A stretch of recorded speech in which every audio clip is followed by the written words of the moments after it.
Melanie was one of the few on the barge that left that morning from Runa to deliver humans from town to work at the palace. Absent were some faces she expected, and it added to her already overdeveloped sense of loneliness. The gossip passing among the few passengers that day was too dark for Melanie to partake in. She scorned their whispers and stormed off to stand alone at the ship's bow where she could watch the towers of Osmara claw and rake ever higher in the sky. Her stunted hours of sleep left her eyes circled with a darker drowsiness than usual. Years ago, the long hours had made her grumpy. In time, she had grown content in sleepy confusion. Now her tired eyes and their dark circles masked her fury. Off the barge and up the road, she passed beneath the lintel of the castle's primary sea gate, with its jutting portcullis teeth and yawning double doors. She passed through the defensive curtains of the concentric wards that culminated in the twin courtyards beneath the palatial keep, one cobble-stoned with terraced gardens, the other the grassy playing field. Any other morning she would cross to the stables to check on the unicorns and tend the tools until the mistress farrier arrived. Instead, she followed Goody Edith, an elderly woman and longest employed human servant in Her Majesty's house, to the iron gate that partitioned the gardens. "Good morning, Milo," Edith said with a smile at the soldier guarding the gate. He nodded his response, but failed to share the cordial greeting with Melanie sweeping in behind the housekeeper. He stepped between the women, cutting off Melanie with his upturned palm. "I'm sorry, but the premises are restricted." "Seriously, Milo?" Melanie could hardly entertain his attempt at professionalism. "Sorry, Mel." "I will take care of her," Edith interjected from the other side of the fence. Everyone knew Melanie anyway. What danger did she pose? Milo glared reluctantly, but relented at last. He gestured to the guards in the watchtower above to alert them of the spare person's approach, then stepped aside to let Melanie pass. "This is not like you," Goody Edith flirted suspiciously. Melanie's response could not match Edith's devious smile or tone. "I'm not up for games today. Did you hear the rumor?" Edith laughed. "Oh dear, if ever there was a question." She climbed the stairs through the terraced gardens wafting with the perfume of flowers and fruits. "Have you seen Princess Cassandra in the past several days?" "You asked me that a few days ago. Have you still not seen her?" "No. You?" "No, dear." Edith laid a comforting hand on Melanie's shoulder. Another guard invited them into the walled garden at the top of the stairs, then through the double doors into the foyer with its stacked landings and stone stairs. "Well, I am due shortly in the pantries. The royal chambers are near the top of the next tower back," Edith directed, "but the housekeeping staff tends to take the spiral stairs, left, behind the great hall." "Thanks, Edith," Melanie sighed, the appreciation just barely breaking through her dark intentions. Edith turned toward an arcade. Melanie started up the main flight. The corridors of Castle Osmara were a labyrinth. With only a view of the sea out each window, Melanie struggled to gather her bearings. So many of the walls looked the same, stacks of cold, dark gray stones punctured by the arched frames of windows or doors, or draped over by tapestries. The decorative ribs suspending the hall's vaulted ceiling crisscrossed into obscurity. They seemed to have no end, only forks and branches down other hallways, pitted with portals. The frustration and confusion was agitated by paranoid thoughts of her fate if she was caught. She kept her eyes lowered when a sentry or servant passed, often scuttling along the opposing wall in an attempt to be as innocuous as possible. How had Cassandra done this? How could she possibly escape with all these soldiers and secretaries haunting the hallways? Surely a dozen eyes would see her pass long before she could ever reach the door. This lurking had quickened Melanie's pulse to a drumming she was certain was loud enough to be heard by every passing person. She knew her friend well, however. Cassandra would have been livened by a quick pulse, would be incited by the potential risk. If only her friend were here to guide her now. "Hey!" hailed a handsome blond man in court dress. Melanie kept walking. "Hello?" His voice had quickly grown agitated. "Your attention, madam." Melanie's muscles seized with reluctance away from another step, and painfully against her will she turned. The blonde hair, on second take, gave him away. She gasped her recognition, but was too afraid to take her eyes off of His Highness, the third prince, Lunarier, peeking out from a door she had only passed a moment before. "You..." His accusation scalded. "I know you." The whole of her was petrified, save her eyes, which darted and flicked in a frenzied attempt to find the quickest escape. "But you do not work in the keep." His once branding, implicating tone was suddenly rendered harmlessly quizzical. "Where have I seen you?" he asked himself, then turned the question on her. "Who are you? Where is your post, girl?" Words weighed open her mouth as she gawked. She tried to spit something out, but the words were chewed into an indecipherable stutter. Lunarier's curiosity warped into confusion, and Melanie blushed embarrassed. "Melanie!" She practically vomited her name. The word had spilled out, sounding too much like her mother shouting to wake her, but she needed the scolding. She was frazzled, messy, and seemed too dowdy even for her to spare. She gathered her stammering, feverishly attempting to piece her meaning together again. "Melanie," she corrected. "I am a groom in Her Majesty's stables," then took too long to realize her poor manners, and quickly amended with the honorific, "Your Highness." Lunarier's chortle was a momentary whisper. His eyes glazed over from the sudden clarity of mind. But then his head nicked just so that he could bore an accusing lilac glare at her from beneath his bangs. "But if you are a hand in the stable, what are you doing here?" he posed with a sinister smile. Lunarier's penchant for innocent flirting was legendary. However, Melanie was too well prepared for that signature smile. "Was, Your Highness," she chirped her lie. "I received a change of post recently." "Oh. Well, congratulations." He took the bait, and she became more confident in her deception. "But next time, pay attention and attend the request. I should not have to repeat myself. Now, come with me." She followed. "So you were a groom, but what are you now?" he asked as they doubled back into the room. Vellum-bound volumes stacked the mahogany shelves along the walls. The air smelled dry. Lunarier returned to a table strewn with papers, quills, and sealing wax. "A courier." She knew there were dress codes for most of the domestics, and courier was the lowest post where a woman would wear breeches. Lunarier hummed discouragingly. "That does not quite seem an improvement over groom. For whom are you a courier?" "Goody Edith." More lies, but this one she might be able to cover up. Lunarier hummed a negligent response. "Until I saw your face, I thought you were a secretary." Lunarier addressed her, but never looked up from the files. "I knew I recognized you from somewhere, though." "Aha, here it is." He picked up the block of purple wax, turned it momentarily over the candle's flame, then stamped his signet ring into the pool he dripped from the block's molten tip to the folded paper's overlap. "Well, since you are a courier, take those," he pointed to the mess of papers, "and follow me. I'll need you to deliver this afterward, and fetch me a secretary." "Pardon, Your Highness, but Goody Edith will have to wait. We will not be long." He patted the letter in his hand to cap his point, then started out of the room. Melanie scrambled over to the desk. Her scooping to gather the errant sheets fanned them into the air, and they whisked off the table. She bundled as much as she could in her arms before the risk of losing him became too likely, then chased after.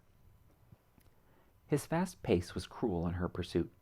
Every person they passed excused themselves from his approach with a graceful sidestep and a humble bow that begged his pardon. He cleared whole corridors at a near galloping gait, only to turn a corner so slowly that Melanie had to suddenly rear up on her toes to keep from crashing into him. If the maze of hallways had confused her before, then she was certain she would never navigate her way back now. Lunarier's darting and winding left no chance to catch the passing landmarks. Suddenly the walls were polished and the corbels were engraved. The rectangle panes that had gridded each window for floors below suddenly transformed into mosaic jigsaws of dark green glass. The sconces had seemed to climb higher on the walls until they were swallowed up in the filigree of the iron chandeliers strung with chains from the apex of each vault. Lunarier slowed again, and over his shoulder he cast her a glowing smile. It dawned on her that this pursuit was his flirting with her. Run her to exhaustion, then spare her a chance, a hope of catching up. Would it not have risked her cover? She could have punched him, swift and hard. Cassandra would get the better part of a rant about this. Realization's sudden sorrow made Melanie recant the last sentiment. She ignored the prince, stilled her sulking, and made up for the paces she missed in keeping up with him. A soldier opened the door at his approach, and never bothered to spare Melanie so much as a second glance. She passed this lintel unbarred, and shirked as the closing door's squealing hinges sealed her in. She had never been this deep in the palace, never this high in the keep's primary apartment tower. Certainly she never presumed she would stumble onto the throne stage through the court's side door. The room was narrow, mostly lit by a rosette window in the gable the next story up. Her Majesty, Queen Osmara, was seated below the window, only steps away, on a high-backed chair. She stared across her congregation of nobles and soldiers. Their deliberations were not interrupted by either Lunarier's sudden entrance or his immediate departure. He was quickly leaving the courtroom through another door behind the throne, and Melanie had only a moment to scour the faces of those present for Cassandra's. She passed beneath the arched frame without seeing the princess anywhere. The room behind the throne was small, but exceptionally comfortable. The lancet windows arching the length of the far wall were open to let in breezes from the sea. It chilled the room considerably from the summer heat, but forced the secretaries milling over the long desks to use ornamental glass sculptures as paperweights. Here are the accounts. Lunarier gestured briefly at Melanie, but almost no one could be distracted at that moment from their work. Just set them over there, Lunarier said to her, but he had swirled his hand in a general direction, leaving her to find a place for the papers. Melanie navigated the settees and sofas, arranged a cluttered table to a podium which looked relatively clear. Has anyone by chance found the Calderon statements of levy? Lunarier did not seem offended by the lack of response, and quickly returned to Melanie with more orders. Find a secretary and have her tidy up the tax library. Then see this, he handed her the sealed letter, gets to the forge master. Immediately, sir. She mused that she must be entranced by her own lies, because the words had never escaped her lips without an argument before. Orders were always handed from the top down, and she pitied the lieutenants because it was the only life they knew. They dared not make a move without a senior officer's directive, and, as a result, could barely say a word without sounding like they were barking orders. Her jokes were practical, witty quips meant to disarm and remind them that she was not their subordinate, and that they were more than just their ranking officer's mouthpiece. It irritated them, though, to remember their shared humanity, as though they could not reconcile their military jurisdiction with their civility. She accepted Lunarier's letter, bowed her dismissal, and retreated out the door. The sealed letter in her hand was, however, completely forgotten by the time she reached the previous room. The garrison has a peculiarly high human absenteeism today, a highly ranked officer reported.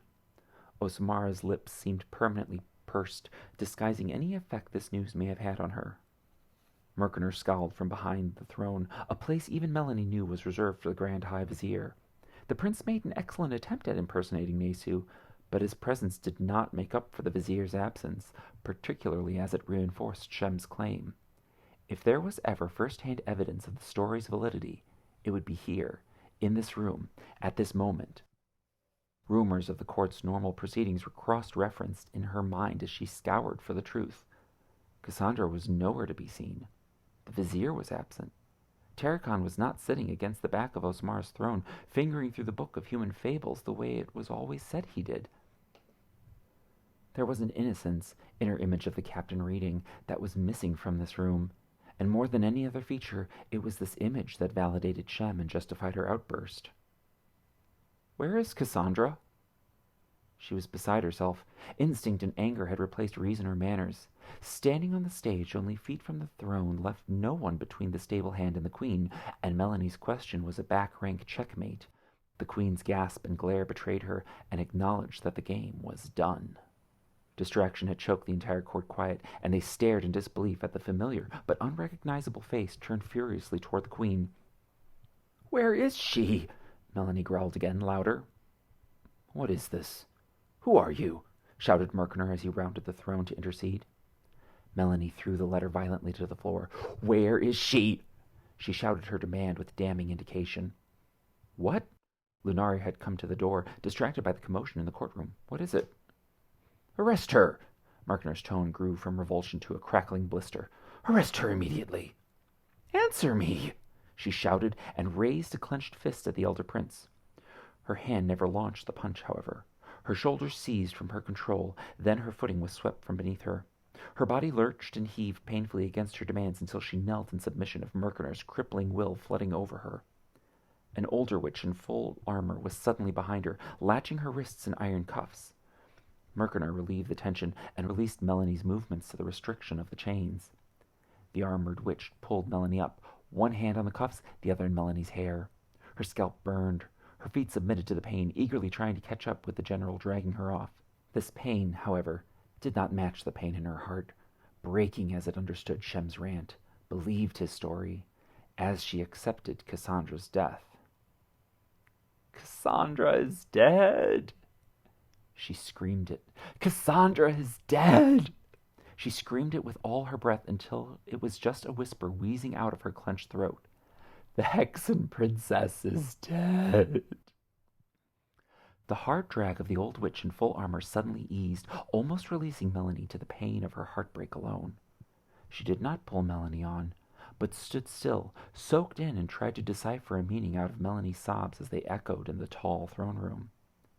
She was not alone. The other generals in their dress armor were trading glances with one another, and with the nobles seated across the room. Their gawking lapped at one another for an answer until enough confusion had welled up to turn a wave of inquiries on the queen, certain her rebuttal would put an end to the indecency of this scene. Queen Osmara was hunched against the back of her throne. Her painted nails raked at the armrests.